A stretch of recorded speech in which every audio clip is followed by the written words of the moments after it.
যুদ্ধবিমান চড়ার ইচ্ছা কার না থাকে, তাও আবার সেটি যদি হয় মাত্র 30 টাকার বিনিময়ে।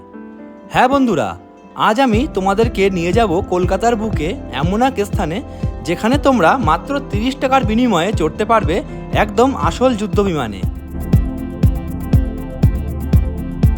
তাই আজকের ভিডিওটি স্কিপ না করে সম্পূর্ণ দেখবার জন্যে অনুরোধ রইল।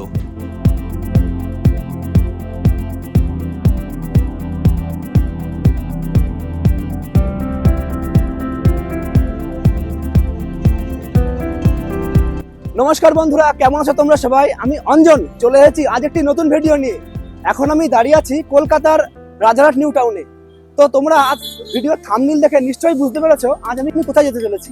হ্যাঁ, ঠিকই ধরেছো, আজ আমি যাচ্ছি রাজারহাট নিউ টাউনে অবস্থিত এয়ারক্রাফট মিউজিয়াম। আজ এই ভিডিওর দ্বারা তোমাদেরকে আমি এয়ারক্রাফট মিউজিয়ামটি সম্পূর্ণ ঘুরিয়ে দেখাবো এবং সম্পূর্ণ বিশদ বিবরণ জানাবো এই ভিডিওর দ্বারা। তো আজকের ভিডিওটি কিন্তু খুব ইন্টারেস্টিং হতে চলেছে, তো ভিডিওটিকে সম্পূর্ণ দেখার অনুরোধ রইল।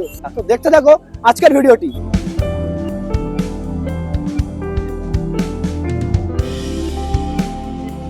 অবশেষে পৌঁছে গেছি এয়ারক্রাফট মিউজিয়ামের মেন গেটের সামনে। তো চলো গেটে এন্ট্রি করা যাক। কলকাতা এয়ারক্রাফট মিউজিয়ামের মাথাপিছু প্রবেশ মূল্য 30 টাকা। মিউজিয়াম চত্বরে প্রবেশ করে প্রথমেই চোখে পড়ল পরিষ্কার পরিচ্ছন্ন পাথরে বাঁধানো রাস্তা এবং দূরে দাঁড়িয়ে থাকা সুবিশাল যুদ্ধবিমানটি, যেটি দেখবার জন্যে এখানে আসা। এই যে টিকিট, এই 30 টাকা মূল্যের টিকিট কেটে এবার কিন্তু এন্ট্রি করলাম এয়ারক্রাফট মিউজিয়ামের ভিতরে। আর এই দেখতেই পাচ্ছেন আমার পিছনে দাঁড়িয়ে আছে, এই হলো সেই ইন্ডিয়ান নেভির বম্বার্স। যেই যুদ্ধবিমান দেখতে এখানে আসা, আমার পিছনেই কিন্তু সেই যুদ্ধবিমান দাঁড়িয়ে আছে, ভারতীয় নৌসেনার বম্বার্স প্লেনটি। তো চলুন প্লেনটিকে সম্পূর্ণ আপনাদেরকে ঘুরিয়ে দেখাই। এখন ভিডিওটিতে যে সুবিশাল এয়ারক্রাফটটি দেখতে পাচ্ছেন, এটি হলো ভারতীয় নৌসেনার বম্বার্স টুপলেভ 142M এয়ারক্রাফট এবং এটি রাশিয়ান মেড একটি যুদ্ধবিমান। টুপলেভ 142M এই যুদ্ধবিমানটি আগস্ট 1988 সাল থেকে আগস্ট 2017 সাল পর্যন্ত গর্বের সাথে ভারতীয় নৌসেনায় সার্ভিস দিয়েছিল এবং নৌসেনার অনেক গুরুত্বপূর্ণ মিশনেরও অংশ ছিল। চলুন এবার নৌসেনার এই এয়ারক্রাফটটি সম্পর্কে আপনাদের একটু ধারণা দিই। এই যুদ্ধবিমানটি 1988 সালের আগস্ট মাসে ভারতীয় নৌসেনাতে যোগদান করে। বিমানটি রাশিয়ায় তৈরি একটি বোম্বার্স বিমান, অর্থাৎ বোম্বার্স বিমান তাকেই বলা হয় যেই বিমান শত্রুর এলাকায় গিয়ে বোম নিক্ষেপ করে শত্রুর যুদ্ধ সরঞ্জামকে ধ্বংস করার কাজ করে। এই যুদ্ধবিমানটিকে ভারতীয় নৌসেনা ব্যবহার করত মূলত সমুদ্রের নিচে লুকিয়ে থাকা শত্রুর সাবমেরিন খুঁজে বার করে তার উপর বোম নিক্ষেপ করে ধ্বংস করার কাজে। এর থেকেই বোঝা যায় এই এয়ারক্রাফটটি দেশের সুরক্ষার জন্য কতটা গুরুত্বপূর্ণ ভূমিকা পালন করেছিল। আমার পিছনে দেখতেই পাচ্ছেন যুদ্ধবিমানটি কি বিশাল এবং এর যে পিছনের প্রোপেলারগুলো, সেগুলো কিন্তু মানে কি যে বিশাল পরিমাণের তার সাইজ, সেগুলো আর বলার অপেক্ষা রাখে না। বম্বার্স প্লেনটির একবার প্রোপেলারগুলোর সাইজগুলো দেখুন, এক একটা প্রায় 6 ফিটের মতন, এক একটা ফ্যানের এক একটা প্লেটের সাইজ, মানে এক একটা আমার হাইটের সমান এক একটা শুধু প্লেটের। তো ভাবতে পারছেন তাহলে প্লেনটার সাইজ কি পরিমাণে হতে পারে। আপনারা যতটা না কিন্তু এই ভিডিওটিতে দেখতে পাচ্ছেন তার থেকে অনেক বেশি বড় এই প্লেনটা। যদি সামনে যতক্ষণ না দেখবেন ততক্ষণ কিন্তু বুঝতে পারবেন না। আর এই হলো যুদ্ধবিমানের চাকাগুলি, আর এই হলো যুদ্ধবিমানের আগের যে সেন্সারগুলি লাগানো আছে। এই সেন্সার দিয়ে কিন্তু নৌসেনার এই যুদ্ধবিমানটি সমুদ্রের তলায় লুকিয়ে থাকা শত্রু সাবমেরিনগুলিকে ডিটেক্ট করত। এই যে আমার মাথার উপরে এয়ারক্রাফটটির যেই নলটি, অর্থাৎ যেই পাইপটি দেখতে পাচ্ছেন সামনে লম্বা মতন, এটি কিন্তু রিফিউলিং এর কাজ করতো। অর্থাৎ যদি কোনো কারণে উড়ন্ত অবস্থায় কিংবা গ্রাউন্ডে যখন যুদ্ধবিমানটির ফুয়েল শেষ হয়ে যেত, তখন কিন্তু এই পাইপটির দ্বারাই কিন্তু এটাকে দুবার আবার রিফিল করা হতো।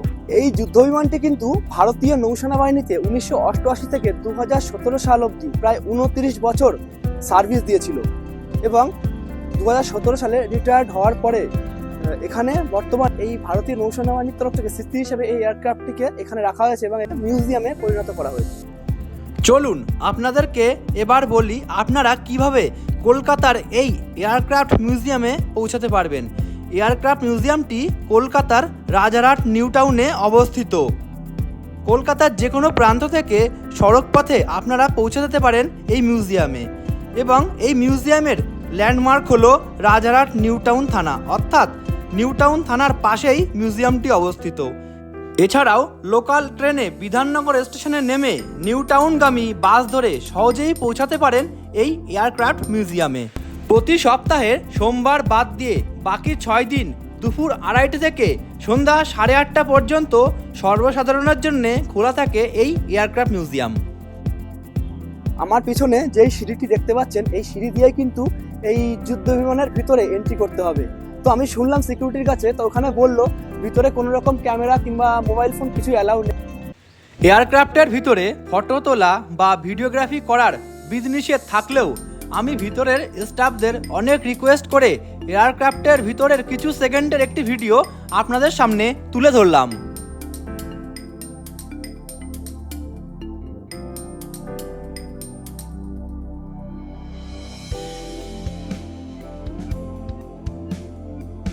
আর সব থেকে মানে এটা ভেবেই অবাক লাগছে যে যুদ্ধ বিমানটি এতটাই বড় যে ক্যামেরার ফ্রেমে সম্পূর্ণটা আসছে না।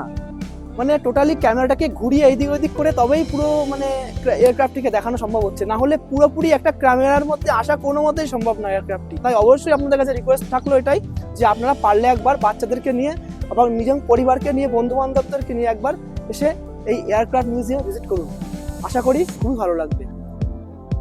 এয়ারক্রাফট মিউজিয়াম দেখে ফিরে চললাম বাড়ির উদ্দেশ্যে, যেহেতু তখন সূর্য প্রায় অস্ত যাবার মুখে। তো আজকের ভিডিওটি কেমন লাগলো অবশ্যই কমেন্ট বক্সে জানাবেন। আর ভিডিওটি ভালো লাগলে একটি লাইক করবেন, শেয়ার করবেন এবং চ্যানেলটিকে অবশ্যই সাবস্ক্রাইব করবেন। তো দেখা হচ্ছে পরবর্তী ভিডিওতে। সবাই অনেক ভালো থাকবেন, সুস্থ থাকবেন।